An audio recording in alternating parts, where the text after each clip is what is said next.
Hello everyone! In today's video, I'm going to show you a Podio tutorial for beginners. Now this video will have a step-by-step guide to project management using Podio. So without further ado, let's dive right into their website. Now here, as you can see, is the dashboard of Podio. If you have to, or if you wish to create an account with Podio, all you have to do is head to their website right here at podio.com, and you should be able to see their landing page on the website where you'll have the option to sign up for a free account.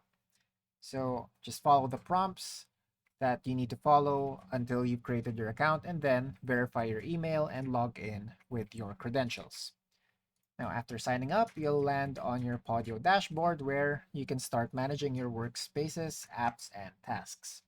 So Podio is a customizable work management platform that helps teams collaborate, manage projects, and automate workflows. So here, we're just going to try to familiarize ourselves with the dashboard.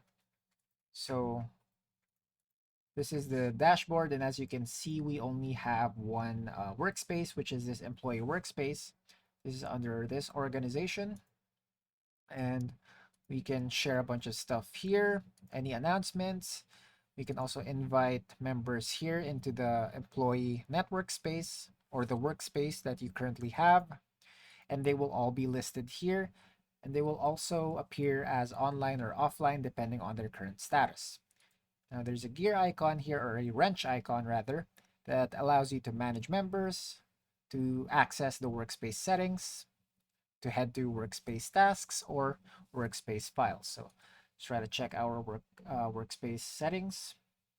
So here, employee network settings, stream settings, post a message in the stream when new members join or leave the employee network. Okay, so it's currently activated. So this means that the workspace will be notified if anyone joins or leaves the employee network. Now let's head back.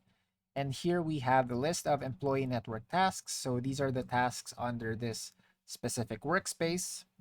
So here we can have them listed, and you can also create your own task. So just enter the task name here, pick a connection or type an email address, or you can also access the address book here, or add a linked account where you can choose a provider such as Microsoft Exchange, Google Contacts, Office 365 Business, or ShareFile.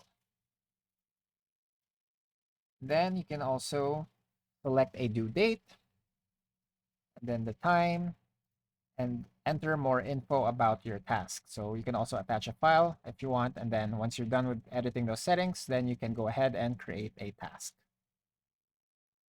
So after that, there's also the employee network files over here. So that's basically how the workspace dashboard looks.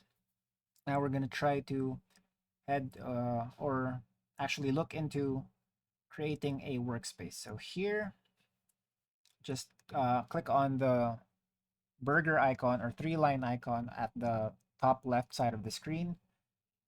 Oh, and before that, we can actually edit our organization details right here. So if we click this, we can set up our organization, change the name to whatever you like, then choose a logo, have it uploaded to make it look more professional. And then you can also add in how many people work in your company. So once you're satisfied with the changes, just click save and it will be applied to your workspaces. So now let's try heading into creating a workspace. So click the icon right here. And then if you're ready to make your own, you can try creating your own space to start collaborating with colleagues, customers, and partners. So let's try to see how this looks. So workspace name, sample workspace. So you can either set it to private or invite only members, or you can open it for all employees to join.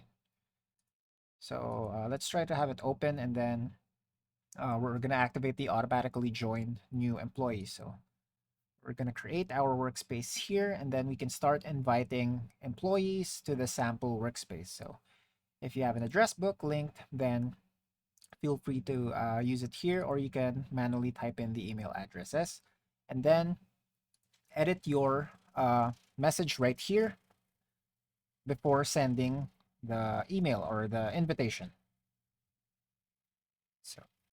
So we're gonna check if this works when we try to, let's say, send it to an email address.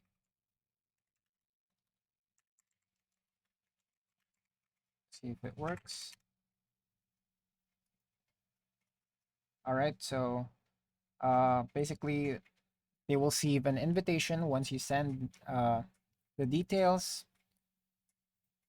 and then you can improve the invitation by did you know that people you add are twice as likely to respond to your invitation if they see your face in the email? So yeah, well, that basically means your profile ID or profile photo. So once that's done, and once they accept the invitation, then they will be added to this workspace right here, where you will have the sample workspace tasks on the right side. Then there's a sample workspace calendar. Here you can add a bunch more stuff like workspace tasks, workspace calendar, workspace files, workspace contacts, text for greeting or instruction to members, image or links. You can also have apps, which currently we don't have yet. And then reports and charts if there's any reports and charts that you need to present. So we can have them right here and you can have them added. Let's try sharing something here. Hello and welcome to all employees. And share a link or share a file or share a question.